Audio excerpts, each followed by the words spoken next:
원주에서 소외 이웃들을 위한 따뜻한 사랑의 봉사활동이 펼쳐졌습니다. 소초면에 홀로 사시는 어르신 댁을 방문해 집수리 봉사를 펼치고 세탁 차량을 동원해 200여 채의 이불을 세탁하며 따뜻한 사랑의 의미를 나누는 현장을 소개합니다. 그때 그 시절 한가위의 모습은 어땠을까요? 서울과 춘천을 잇는 기찻길인 경춘선과 주말마다 주차장이 되는 경춘국도, 그리고 근화동에 있었던 버스 터미널까지. 추석을 앞두고 그때 그 시절 춘천 귀성길 옛 풍경을 되돌아봤습니다. 강릉에서 태어나 조선 중기 최고의 문인으로 평가받고 있는 어촌 심언광 선생. 유명한 정치가이자 지식인이며 수많은 명문을 남긴 문장가였던 어촌 김언광 선생의 발자취를 따라가 봤습니다. 생방송 강원 365 지금 시작합니다.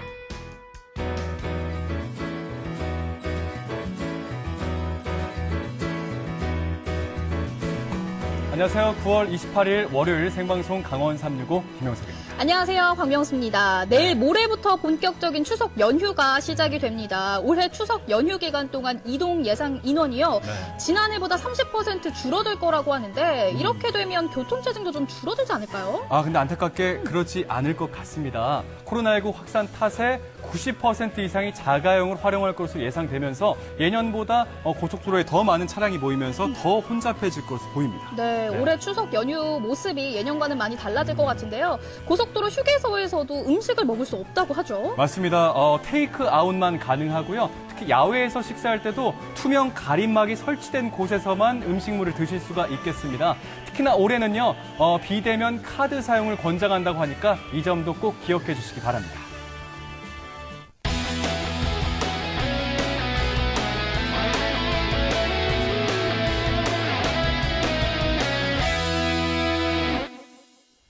생방송 강원 365 오늘도 1시간 동안 시청자 소통 채널 활짝 열고 여러분들의 재미난 일상 이야기를 듣도록 하겠습니다. 네, 먼저 카카오톡 앱에 접속하셔서 강원 365 검색해 주시고요. 친구 추가 꾹 눌러주신 후 여러분들의 이야기 많이 들려주시면 감사하겠습니다. 네, 그리고 카카오톡 채널을 통해서도 1시간 동안 실시간 라이브 즐기실 수가 있습니다. 유튜브 채널을 통해서 여러분들의 재미난 일상 이야기 역시나 들려주시기 바랍니다. 네, 오늘 생방송 강원 365 1시간 동안 함께 해주기 위해서 김보배 리포터가 자리했습니다. 어서 오세요. 안녕하세요. 깜찍깜찍 리포터 김보배 리포터입니다. 오랜만에 찾아왔는데요. 오늘도 정말 즐거운 소식 가득하니까요. 끝까지 본방사수 해주세요. 네, 아마 시청자 여러분들께서 많이 놀라셨을 것 같은데요. 오늘 어김없이 다가온 월요일 1시간 전 분장실 라이브가 진행이 됐었습니다. 네, 그렇죠. 그래서 제가 지금 이 모습으로 맞아요. 여러분들을 찾아뵙게 되었습니다. 자, 우측 하단에 영상이 나가고 있고요. 지금 명수 씨가 쓰고 있는 이것이 사실 세탁기거든요. 네. 자, 평소에 세탁물을 세탁기에 제때 넣지 않은 벌칙을 수행하고 있으면서 특히 오늘 김보배 씨가 다녀온 곳이 세탁물 봉사 아니었습니까? 맞습니다. 이불 봉사였어요. 맞아요. 오늘도 저희 주제와 맞게 우리 명수 씨가 너무 귀엽게 세탁기를 썼는데 너무 귀여워가지고요. 네. 아이고, 맞습니다. 제가 고생 많이 하고 있죠. 맞아요. 네. 자, 혹시나 놓치신 분들을 위해서 다시 한번 말씀드리겠습니다. 유튜브 채널 생방송 강원 365 분장실 라이브라고 입력하시면 다시 보기 올려놨으니까 우리 명수 씨가 이렇게 세탁기를 왜 쓰고 있는지 확인해 주시면 고맙겠습니다. 네, 그럼 첫 번째 소식 바로 만나볼까요? 네, 맞습니다. 저는 다가오는 이 한가위만큼이나 정말 풍성한 소식을 좀 들고 왔는데요. 이 보통 분들이 좀 중독성 있다 하면 좀 어떤 게 떠오르세요? 중독성이요? 사실 이제 뭐 한가위도 얼마 안 남았고, 뭐 가족들이 모여서 뭐 보드게임 같은 거 하면 그렇게 재밌지 않습니까? 밤새서 했던 기억이 나요. 혹시 거기에 명수 씨는 하는 거 있나요? 아마 시청자 여러분들이 제 얼굴에 아마 중독성을 느끼시지 않을까 싶은데 저는 개인적으로 매운맛에 완전 중독이 되어버려서 역시 먹는 거. 죄송합니다. 두 분이 자꾸 먹는 것만 말씀을 하시는데요. 먹는 건 아니고요. 제 생각은 봉사가 아닐까 싶습니다. 참 하면 할수록 참 보람되고 마음도 너무 좋아지잖아요. 봉사자분들이 참 봉사만큼의 중독성 있는 일이 없다. 없다라고 말씀을 하시더라고요. 명수 이게 어깨가 좀 가려서 잘 안 보이는데 사실 봉사하면 저도 학창 시절 했던 기억이 납니다. 맞아요. 몸은 좀 힘들어도 좀 지나고 보면 좀 보람도 많이 느껴지고 참 괜찮다 이런 생각을 많이 가졌었어요. 네. 맞습니다. 그래서 오늘은요, 이 나눔을 실천하는 분들을 제가 만나고 왔습니다. 이분들에게 봉사의 의미는 무엇일지 지금 바로 만나보시죠. 여러분, 코로나19 때문에 많이 힘드시죠? 이 코로나19로 인해 조금 지치신 취약계층 여러분들을 위해서 오늘 정말 큰 나눔 행사가 열렸다고 합니다. 어떤 현장인지 지금 바로 가볼게요. 같이 가시죠. 코로나19의 재확산과 경기 침체로 복지 사각지대에 놓인 소외 이웃들을 위해 사랑의 봉사단들이 뭉쳤습니다. 사랑은 나누고 건강은 더하는 행복한 나눔의 현장을 지금 바로 소개합니다. 오늘 행사의 베이스 캠프인 국민체육센터입니다. 소외 이웃들의 감염병 예방과 쾌적한 주거 환경을 위해서 원주의 한 공단과 나눔 단체들이 뜻을 모았는데요. 이동 세탁 차량도 보이는 것 같고요. 네. 좀 다양한 봉사들이 이루어지는 것 같네요. 맞습니다. 안녕하세요. 자, 우리 미모의 담당자분을 모셨습니다. 제가 봉사 활동이라고는 들었는데 이게 정말 정확히 어떤 행사인지 좀 궁금해요. 네. 이번 활동은 주거 취약 세대의 위생 환경을 개선하고자 국민건강보험공단 건의강의봉사단과 그리고 원주시 나눔봉사단 그리고 강릉 원주대 간호학과 학생들이 함께 연합으로 진행하고 있는 빨래봉사 활동입니다. 어떤 식으로 좀 진행이 되는지 자세히 좀 알려주세요. 네, 공단에 이동 세탁 차량 뒤에 보시는 2대가 있는데 그 2대를 활용해서 직접 봉사단원들이 방문해서 어르신들의 이불을 수거한 이후에 저희가 여기서 세탁을 하고 나서 다시 이제 자택으로 배송을 해드리고 있고 저희가 또 공단 직원들이 모은 사회공헌 기금을 활용해서 이불 1000채와 그리고 마스크 13,000매를 13,000매의 그 물품들도 함께 드리고 있습니다. 자, 그럼 세탁할 이불들을 수거하러 한번 가볼까요? 자, 그런데 수거하러 가는 봉사자들의 손들이 꽤나 묵직합니다. 혹시 이거 이불이, 이게 이불이 어디로 가는 건가요? 이거 우리 독거노인 분들 이불 빨래 봉사 이불 한 채씩 드리고 그 빨래 수거해서 저희가 또 다시 갖다 드리도록 이렇게 할 거예요. 가을, 겨울 따뜻하게 보내실 수 있을 것 같습니다. 네, 맞아요. 그래서 저도 아주 두 손 무겁게 들고 갔습니다. 자, 도착한 곳은 원주 단구동인데요. 이날 소외 이웃 50여 가구의 가가호를 방문했습니다.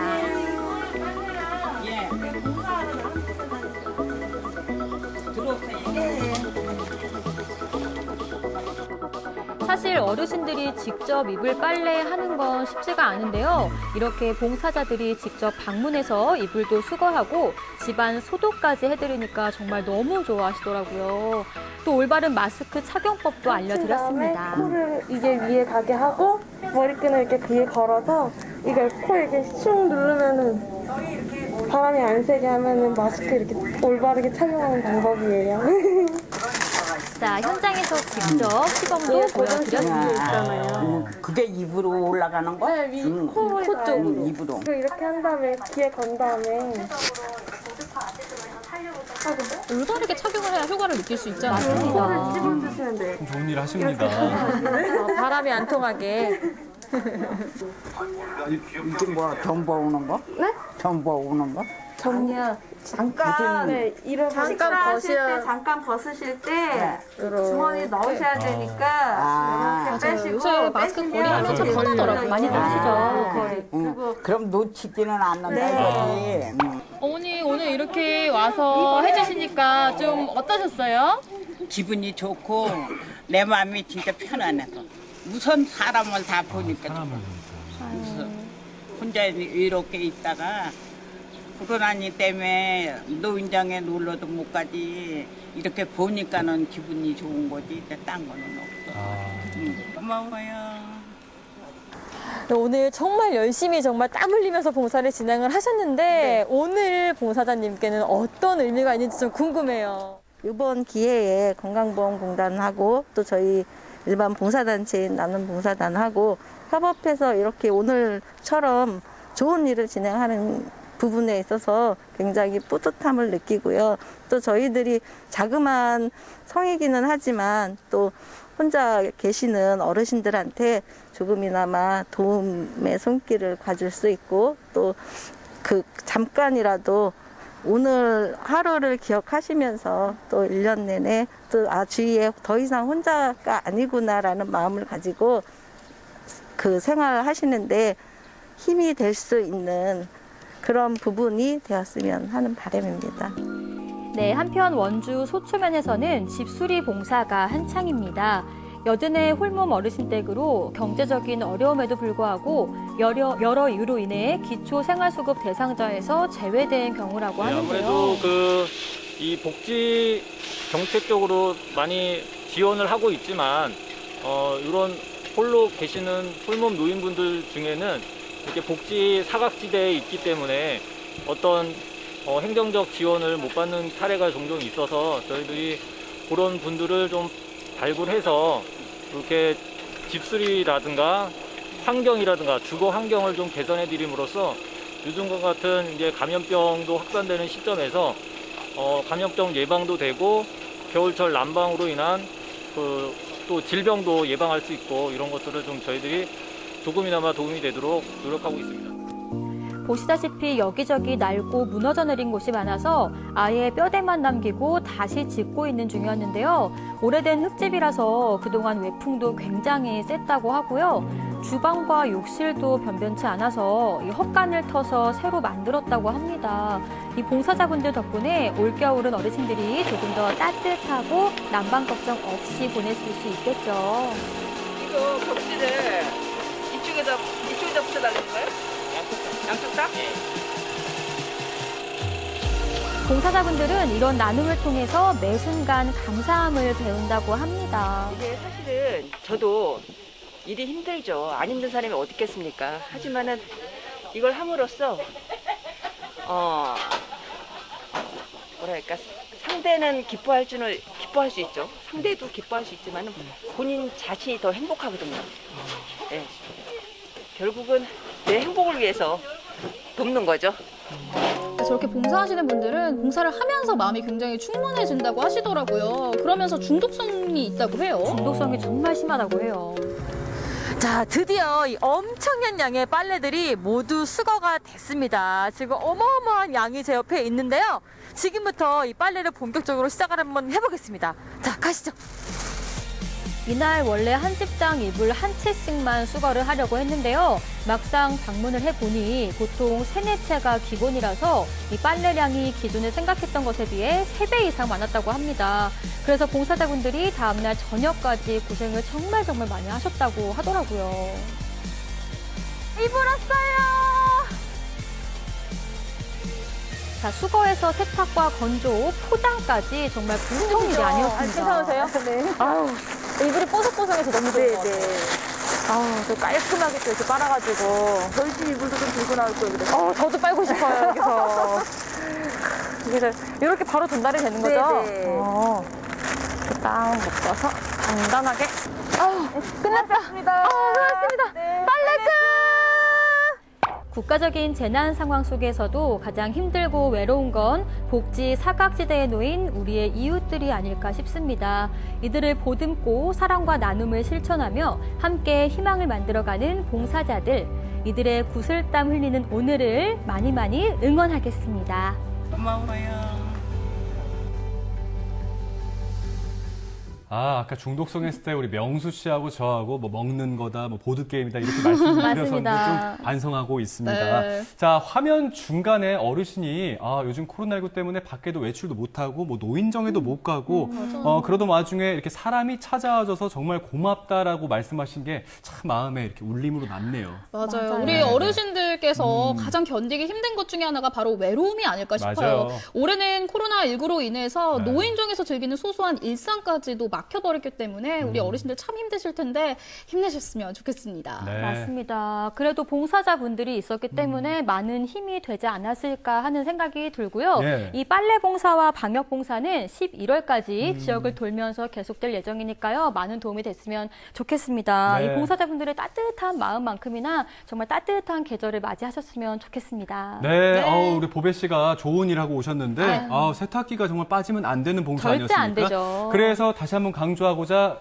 제 옆에 있는 우리 명수 MC가 이 세탁기를 온몸에 쓰고 있는데 자, 우리 시청자 여러분들께서는 1시간 동안 우리 생방송 강원 365 어떻게 보실 준비를 하고 계신지 살펴보도록 하겠습니다. 지금 도착한 문제는 없군요. 네, 아니요. 메시지는 있는데 저희가 이따가 한꺼번에 읽어드릴 거예요. 좋습니다. 왜냐면 제 모습을 보시고 아마 놀라신 분들 많으셔서 지금 문자가 폭주를 하고 있는 상황이라 정리를 해서 조금 이따가 알려드리도록 하겠습니다. 네네. 자, 그러면 다음 소식 먼저 만나보도록 하겠습니다. 예년 같으면요. 오늘이 정말 마음이 설레일 때거든요. 당장 내일 오후부터 고향 가시는 분들도 많았을 텐데 사실 올해는 고향 방문을 좀 자제하자라는 분위기이고 성묘도 또 온라인 성묘로 진행이 되고 있습니다. 네, 맞습니다. 고향 내려가려는 마음은 뭐 누구에게나 굴뚝 같겠지만요. 그래도 무엇보다 이 코로나19 사태가 빨리 종식되는 게 급선무지 않습니까? 네. 자, 그 아쉬운 마음을 달래줄 한 가지를 가져왔습니다. 80년대 추억의 버스와 기차에 여러분 몸을 담가보시죠. 춘천 시외버스 터미널. 건물 주위로 빼곡하게 줄을 서 있는 사람들. 1980년대 귀성 풍경입니다. 색동 한복 곱게 차려입고 좌석이든 입석이든 고향으로 떠나던 시절인데요. 타임머신을 탄 듯 80년대행 버스와 기차 출발합니다. 오라이! 옛 춘천역의 모습입니다. 늘 많은 사람들로 붐비던 곳이었는데요. 특히 명절에는 기차표를 사기 위한 사람들로 장사진을 이뤘습니다. 인터넷이나 스마트폰이 없던 시절 기차표 예매는 역에서만 가능했는데요. 경춘선 기차표는 늘 구하기가 힘들었습니다. 컴퓨터로 처리하는 것이 아니라 일일이 수작업으로 판매했는데요. 표를 예매한 것만으로도 복권에 당첨된 기분이었습니다. 서울과 춘천을 잇는 경춘선의 출발역인 청량리역. 호수와 산, 북한강 철길 따라 수많은 젊음과 낭만을 실어 나른 청춘 기차였습니다. 1939년 출발한 경춘선. 군수물자를 실어 나르던 기차는 어느새 낭만 열차가 됐습니다. 춘천을 상징하던 춘천역과 남춘천역. 아담하게 지어진 춘천의 첫 관문이었습니다. 그리고 지금 현재 춘천 시내 중심에 자리 잡은 남춘천역. 2010년 경춘선 복선 개통으로 새롭게 지어진 역입니다. 지금의 웅장한 모습과는 달리 2층으로 지어졌던 옛 남춘천역. 단선으로 운행하던 경춘선은 열차의 교행으로 운행됐는데요. 짧게 20분, 길게는 1시간 이상 지연돼 약속 시간이 있는 사람들의 마음을 조마조마하게 했습니다. 낡고 허름했던 역사. 화장실 시설 역시 변변치 않았는데요. 그럼에도 불구하고 그리워지는 이유는 왜일까요? 예전 같은 경우는 사람들이 막내가 많이 왔고 장사가 잘 되었으니까 따져보면 저한테는 옛날이 더 그립다고 할 수 있는데 그래서 세상이 또 좋아지다 보니까 또 복사되고 빨리 움직이니까. 지금 현재 춘천시 근화동에 위치한 춘천역입니다. 경춘선의 출발점이자 도착역으로 2010년 새롭게 문을 열었습니다. 그런가 하면 1984년대의 춘천역 모습입니다.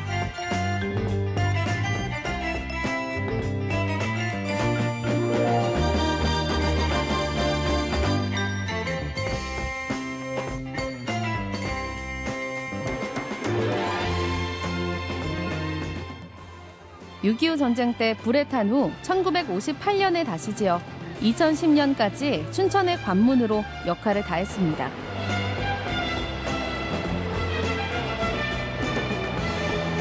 이용하는 시민들의 수에 비해 작고 초라했지만 춘천의 근대 문화유산으로서 가치는 충분한데요. 특히 이병열차의 종착지로 군인들에게는 잊을 수 없는 추억의 장소입니다. 옛날 건물요 뭐 시골스럽고 뭐 분위기 좋았었잖아요 그때. 지금에 비하면 엉망살이에요. 근데 뭐 지금은 새로 지어놓으니까 그래도 우리가 생활하는 건 더 편리한 것 같아요. 옛 춘천역에는 비밀스러운 공간이 하나 있었는데요. 블랙도어 안으로 들어가면 만나는 고급진 응접실. 옛 춘천 역사에 있던 대통령 전용 대기실이었습니다. 아마도 몰랐던 분들이 더 많은 곳이었을 겁니다. 완행 비둘기호부터 특급 통일호까지 1,000원이면 서울까지 갈 수 있었던 옛 경춘선. 옛날이나 지금이나 놀러가기 좋은 날에는 춘천으로 향했는데요. 연착 운행과 거북이 운행을 일삼았지만 입석표를 구하기 어려울 만큼 인기가 좋았습니다. 열차도 몸살을 앓았겠지만 승객들도 여간 고단한 게 아니었는데요. 돌이켜보면 모두가 행복한 추억입니다. 월남전 참전할 때 거기서 그 사단이 이제 맹호 사단이 이제 한꺼번에 갔으니까 그 추억. 그때 가셨었어요? 월남전? 네. 맹호 사단. 춘천역에서? 네. 다 춘천역에서 떠났잖아요. 덜컹덜컹 흔들리던 열차에 새로운 바람이 불었던 1984년. 지금은 KTX와 버금가는 최고급 열차였던 무궁화 열차입니다. 냉난방시설에 뒤로 눕혀지는 의자까지. 그 당시 최신식 열차였는데요. 오랜 세월 많은 사람들에게 추억을 안겨준 경춘선이었습니다. 기차로 이어주던 경춘선이 있었다면 육로를 이어주던 터미널도 추억이 가득한 장소인데요. 근화동 시대를 마감하고 2002년부터 사용한 현재 버스 터미널입니다.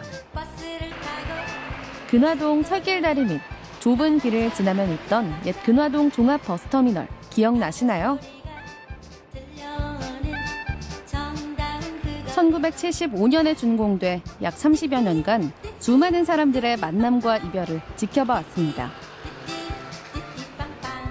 세월이 흐를수록 건물이 노후화되고 열악한 편의시설과 지저분한 화장실,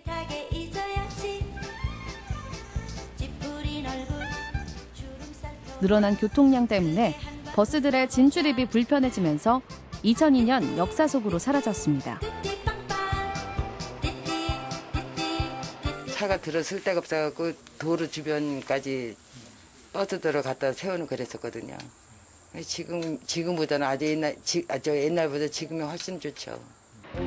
건물 주위로 길게 줄을 선 사람들, 무슨 일 때문에 이렇게 줄을 서 있던 걸까요? 바로 명절에 고향으로 가는 차표를 사기 위한 줄이었는데요. 오직 현장 예매만 가능했던 시절. 이렇게 줄을 서서 표를 직접 받아야 안심하고 고향에 갈 수 있었습니다. 컴퓨터 프린터 대신 먹지를 대고 손으로 적어서 판매했던 추억의 버스표. 결제는 오직 현금, 계산은 주판 담당이었습니다. 매년 명절이면 수많은 사람들로 인산인해를 이루던 버스터미널. 버스표 예매 후에도 고향으로 가기 위해선 승차 전쟁이 기다리고 있었습니다. 색동 한복 차려입고 두 손 가득 선물을 들고 오매불망 버스 타기만을 기다렸는데요. 2시간이고 3시간이고 마냥 기다립니다. 상황이 이렇다 보니 끼어들기, 자리 다툼은 물론 새치기 때문에 경찰이 출동하는 해프닝도 있었습니다.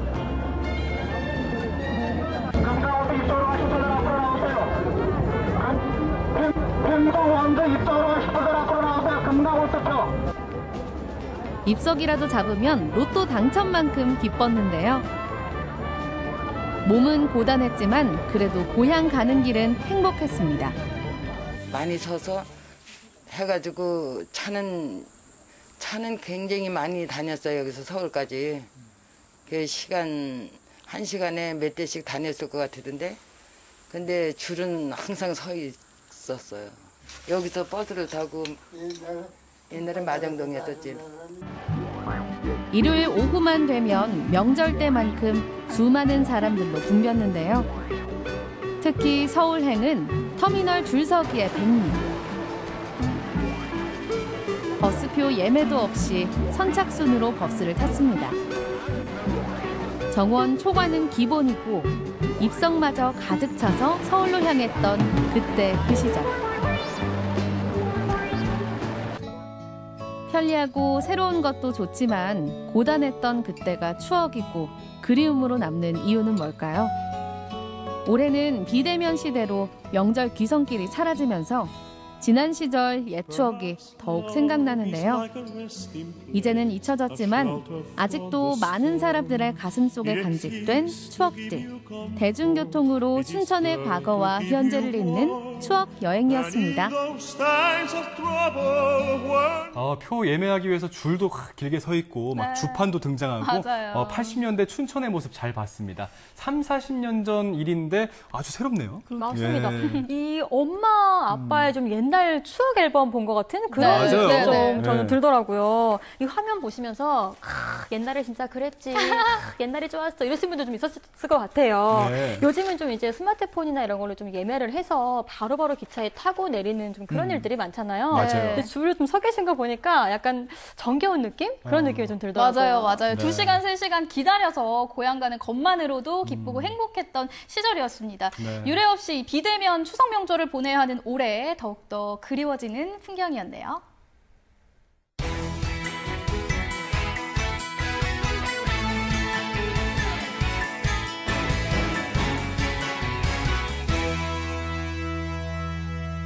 네, 생방송 강원 365와 함께하고 계신 지금 시각은 6시 40분 지나고 있습니다.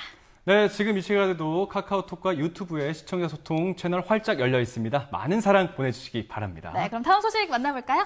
네, 전국은 지금 오늘은 경주로 떠나보겠습니다. 자, 입으로 한 번 먹고 눈으로 2번 먹는다는 말이 있지 않습니까? 그만큼 이제 먹는 것에 있어서 맛도 중요하지만 비주얼도 못지않게 중요하다는 말인데 경주에 가면 정말 호기심을 자극하는 비주얼에 맛있는 게 있다면서요? 맞습니다. 통통 튀는 비주얼로 손님들 사로잡는 디저트부터 현지인이 운영하는 해외 전통 베이커리까지 새콤달콤 톡톡 튀는 디저트의 세계로 푹 빠져보시죠. 색다른 맛, 색다른 즐거움이 가득한 이색방의 세계. 커피향을 담은 달콤한 티라미수 케이크와 부드러운 크림이 그 뻔한 티라미수의 맛이 아니에요. 이름은 들어봤나 속이 꽉 찬 러시아빵 3사까지. 아침 식사 한 끼 대용으로는 완전 든든할 것 같습니다. 눈도 즐겁고 입은 더 즐거운 이색 디저트와 빵의 세계로 맛있는 여행을 시작합니다. 이탈리아의 풍미 가득한 티라미수 케이크와 고기로 속이 꽉 찬 러시아빵 3사까지. 지금 맛보러 가실까요?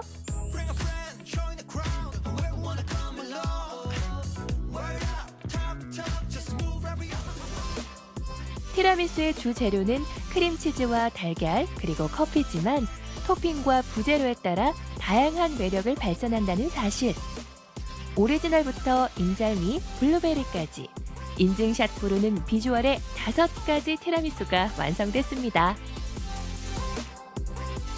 티라미수 전문점답게 짜잔 이렇게 5가지 종류의 티라미수가 제 앞에 놓여져 있습니다. 좀 굉장히 종류가 많은데요. 사장님, 종류가 어떻게 되나요? 오리지널 티라미수이고요. 녹차, 블루베리, 아몬드, 인절미 이렇게 5가지입니다. 와, 아니 이게 다 티라미수인 거잖아요. 네네. 아니 제가 그동안 알고 있었던 티라미수는 한 입 딱 떴을 때 네. 입에서 사르르 녹으면서 커피 향이 번지는 그 티라미수인데 네네. 그럼 이 중에서 그거는 이건가요? 네, 오리지널 티라미수예요. 아, 그렇다면 제가 아까 메뉴판을 쓱 봤더니 여기에는 지금 티라미수만 팔고 있는 것 같더라고요. 네네. 근데 세상에는 정말 많은 디저트들이 있잖아요. 네네. 근데 그 중에서 왜 하필 티라미수만을 공략하신 거예요? 네, 제가 이태리 요리를 좋아하기도 했고 이제 티라미수를 친구들한테 선물할 기회가 있었는데 그때 이제 맛있게 먹는 모습을 보고 시작하게 됐어요. 그리고 티라미수 하면은 이제 오리지널 한 가지만 생각하시는데 토핑만 이렇게 바꿔도 여러 가지 맛을 느낄 수 있어서 이렇게 여러 가지로 준비했습니다. 아, 제가 덕분에 오늘 이곳에서 티라미수에 대한 고정관념을 확 깰 수 있을 것 같아요. 네. 벌써부터 맛이 기대가 되는데 한번 먹어볼게요. 네. 벌써 3년째 경주에서 티라미수를 만들고 있는 전문점인 만큼 그 맛도 기대가 되는데요. 사장님만의 노하우로 탄생한 5가지 다채로운 맛에 금세 반해버렸습니다. 제가 원래도 티라미수를 좋아하는데 그래서 아는데 여기 진짜 맛집 인정입니다. 특히나 이 은은한 커피의 향과 부드러운 크림의 맛이 어우러져서 사르르 녹는데 또 위에 토핑까지 더해지니까 상큼한 맛들이 더 더해지는 것 같아요. 너무 맛있게 먹어서 어떻게 나만 먹어서 어쩌지? 요즘 같은 날씨엔 야외 테라스에서 피크닉 기분을 내봐도 좋겠죠?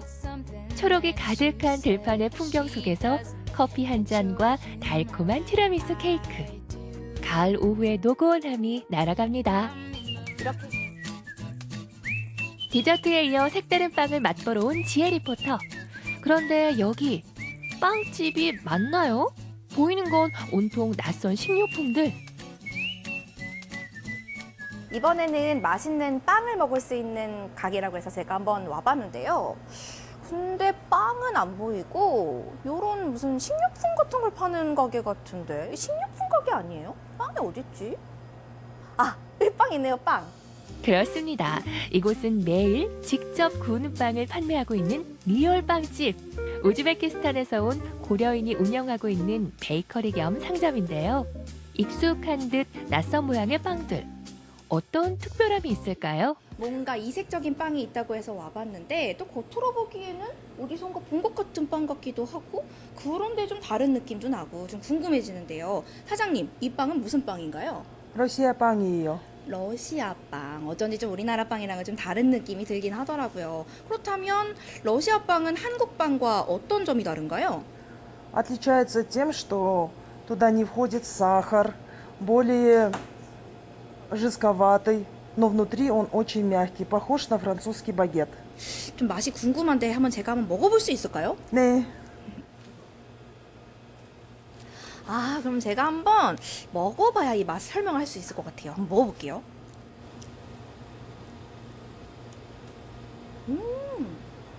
뭔가 굉장히 담백하면서도 겉은 바삭바삭한데 안에는 또 쫄깃쫄깃 좀 촉감이 촉촉한 것 같기도 하고 비슷한 것 같으면서도 다른 느낌이 나는데요? 다양한 러시아 빵 중에서도 가장 유명한 시그니처 메뉴가 있다는데요. 우즈베키스탄에서도 인기라는 이 빵은 얇은 반죽 위에 소고기, 닭고기, 감자, 양파 등등 맛있는 재료가 듬뿍 들어간다고요. 빵이라고 하지만 구운 만두와 파이의 비주얼을 가진 너의 정체가 궁금하다. 아, 이거네요, 이거. 경주에 베이커리가 정말 많은데 특별히 이곳에서만 먹을 수 있는 빵이 있다고 해서 보니까 약간 요거는 좀 파이 같기도 하고 저거는 세모난 건 약간 스콘 같기도 한데 무슨 빵인지 궁금한데요? 사장님, 이 빵이 어떤 빵인가요? Самса – национальное узбекское блюдо. Но это не просто хлеб. Туда входит начинка, говядина, лук, говяжий жир. Также можно сделать из курицы, с картошки, с тыквы. 두근두근 큼직한 고기가 듬뿍 들어간 삼사를 드디어 맛볼 시간. 빵이지만 한 끼 식사로도 충분한 요리 같은데요. 고향이 그리운 이들에겐 추억의 맛을, 우리에겐 색다른 맛의 즐거움을 선사합니다. 달콤한 티라미수부터 든든한 러시아빵 3사까지.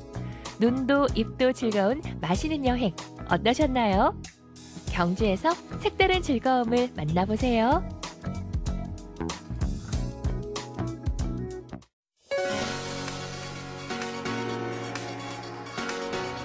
엄마 속썩여서 미안하고 앞으로도 건강하고 오래오래 잘 살자. 안녕. 강원도민의 365일 강원 365가 함께합니다.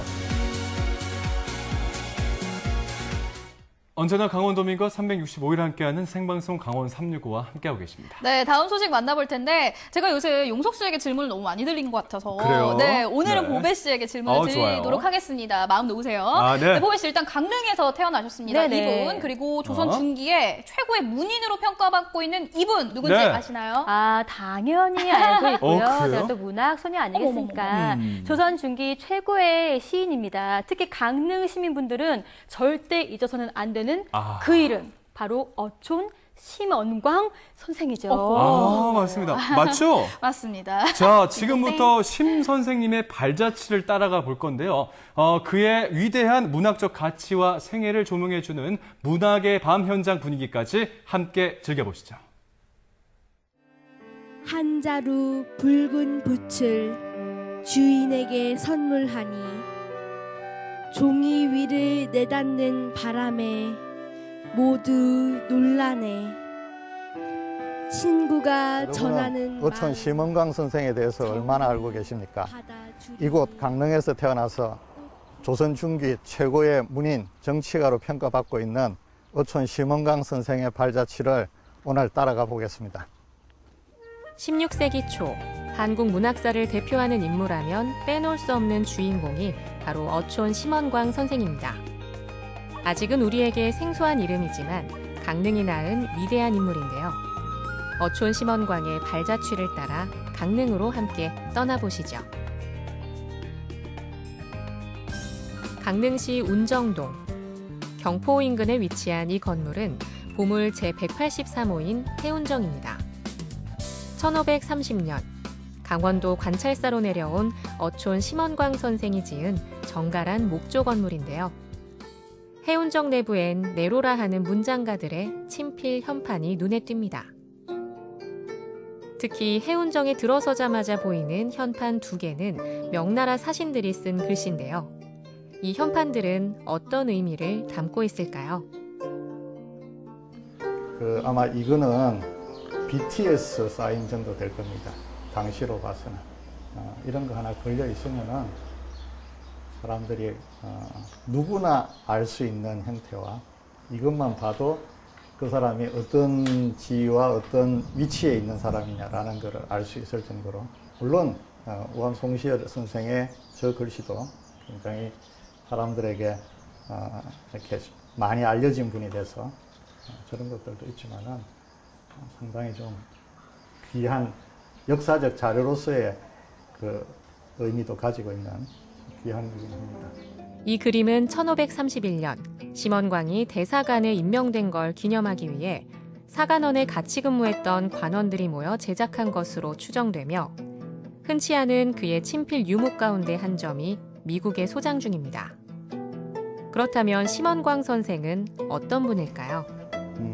심원광 선생은 강릉에서 출생을 하시고 벼슬에 오르셔서 공조판서, 이조판서, 지금으로 치면은 장관급에 해당하는 벼슬까지 하셨던 분이시고, 앞서 말씀드린 것처럼 문학이나 또 정치, 외교 부분에 있어서 굉장히 두각을 나타내셨던 분입니다.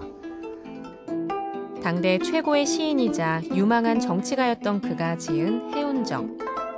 강릉에서 오죽헌 다음으로 역사가 오래된 이 건축물은 과연 어떤 가치를 품고 있을까요? 그 해답을 얻기 위해 강원대 차장섭 교수와 만났습니다. 그 해운정이 가지고 있는 건축사적인 의미는 뭐라고 말씀할 수 있습니까? 그 건축적으로 보면 우리나라 한국 건축사에서 그 살림집, 즉 민간 건축에서 조선 전기를 대표하는 건물이 해운정이다 이렇게 볼 수가 있습니다. 네. 보통 일반적으로 그 기둥 위에 입공 양식이라고 해서 포를 이렇게 내는 경우가 있는데, 이제 그 민간 주택에서는 그런 것을 사용하는 예가 드뭅니다. 근데 이제 조선 전기에는 그런 것들을 사용했던 것 같아요. 네. 그래서 지금 여러분 보시면 이 기둥 위에 입공이라고 해서 이렇게 뾰족하게 튀어나오는 그 볼 수가 있죠. 그 새 날개처럼. 예, 저런 양식이 지금 남아있는데, 이제 저런 거 같은 경우에는 민간주택에 남아있는 얘가 그 오죽헌에 있는 그 목룡실, 그리고 여기 해운정, 요게 2개가 이제 유일하다 이렇게 볼 수가 있습니다. 그래서 아마 저런 것들이 조선전기를 대표하는 건축의 그 특징이 아닌가 이렇게 생각이 듭니다. 이번엔 어촌 심원광 선생의 유품이 전시돼 있는 강릉 시립박물관으로 발걸음을 옮겨보는데요. 이곳에선 어촌집과 관폭도 외에도 눈길을 끄는 주인공이 있습니다. 해운정을 다녀간 역사적 인물들의 이름이 담긴 방명록, 해운정 역방록이 바로 그겁니다. 해운정 역방록이라는 것이 가질 수 있는 뭐 특별한 의미가 있습니까? 저게 이제 그 해운정이 건립된 1530년 직후부터 그러니까 1989년까지 약 한 450년 정도 되지 않습니까?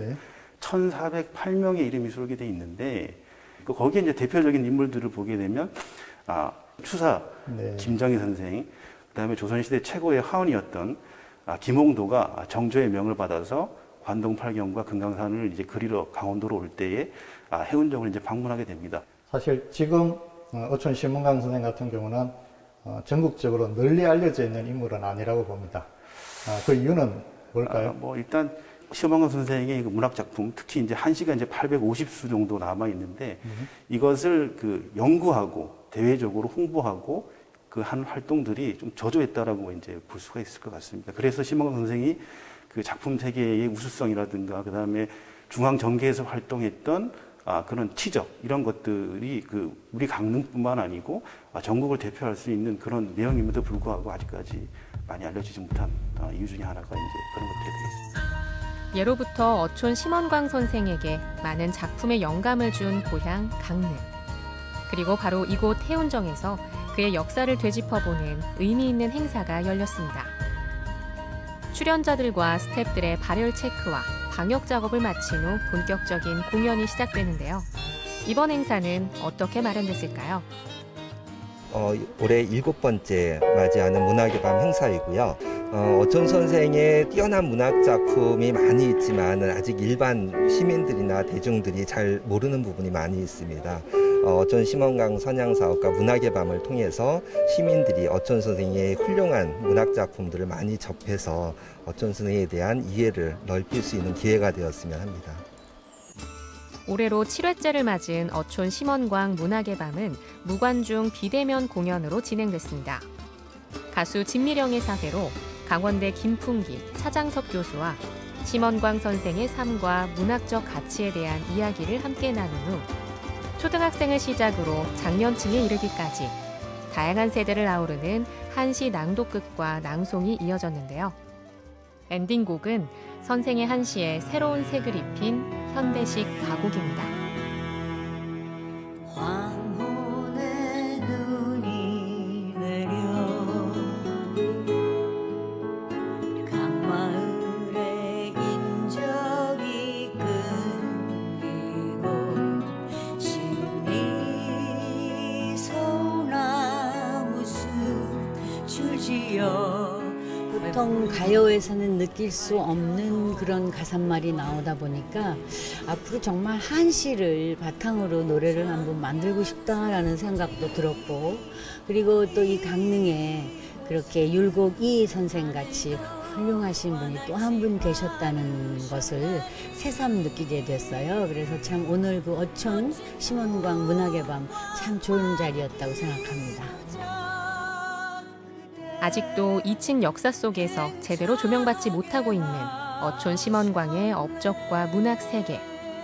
앞으로 심원광 선생의 발자취를 따라 더 뜻깊은 선조의 이야기를 더 많이 전할 수 있길 기대합니다.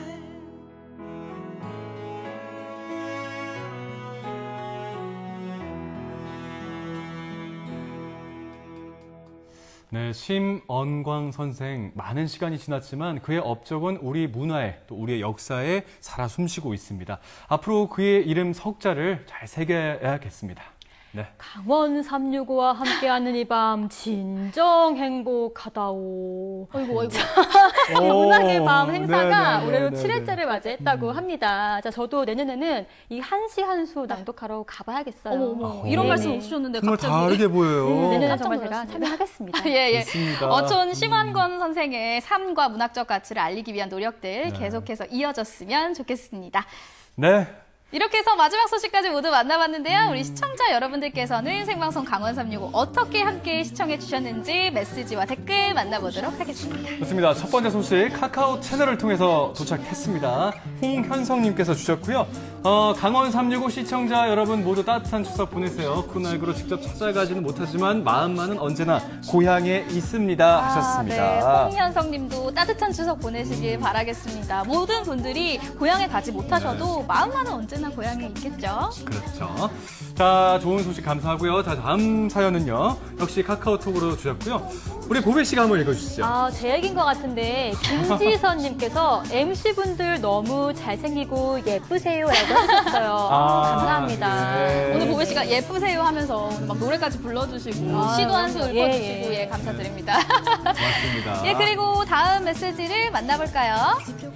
유튜브 댓글로 남겨주셨습니다. 최영주님께서 용석 명수 MC님, 보배 리포터님 너무 보고 싶어요. 요즘 너무 힘들어요. 강원 365도 힘내세요. 이렇게 보내주셨습니다. 아 맞아요. 요즘 코로나19로 인해서 정말 많이 힘드실 거예요. 코로나 블루라고 또 우울감 느끼시는 분들도 참 많으신데 이렇게 저희에게 힘내라고 보내주셨는데 우리 최영주님도 힘내시기 저희가 화이팅! 감사합니다. 자, 다 같이 파이팅 한번 할까요? 하나, 둘, 셋! 화이팅! 고맙습니다. 자, 또 사연이 있죠?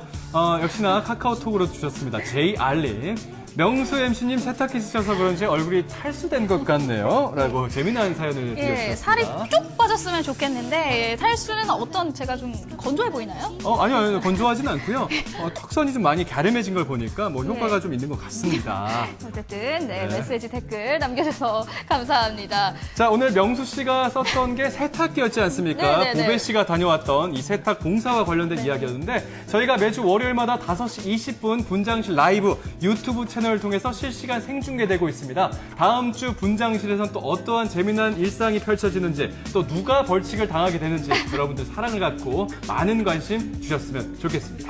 세탁기 안쪽으로 한 번에 양말을 올인시켜 주신 우리 김보배 리포터가 오늘 생방송 강원 365를 1시간 동안 함께해 주셨습니다. 오늘 어떠셨나요? 오늘 분장실 라이브 덕분에 그런지 정말 더더욱 정말 즐거운 시간이었고요. 시청자 여러분들도 저희와 함께 좀 월요병을 싹 날린 하루가 되지 않았을까 싶습니다. 감사합니다. 편안한 저녁 보내세요. 따뜻한 소식 전해주신 김보배 리포터 인사 나누도록 하겠습니다. 오늘 함께해 주셔서 고맙습니다. 감사합니다.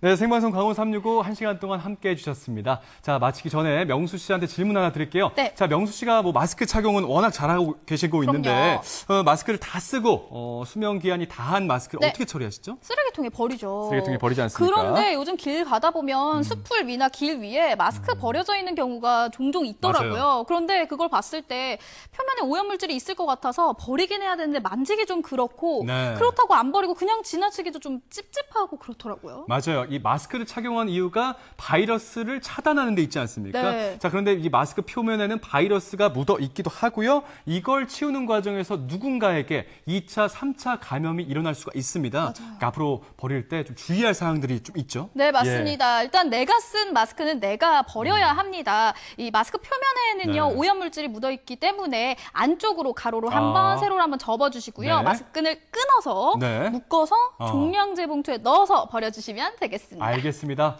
이 명수 씨의 꿀팁 잘 기억하도록 하겠습니다. 저희는 내일 이 시간에 다시 인사드리도록 하겠습니다. 함께해 주신 여러분 고맙습니다.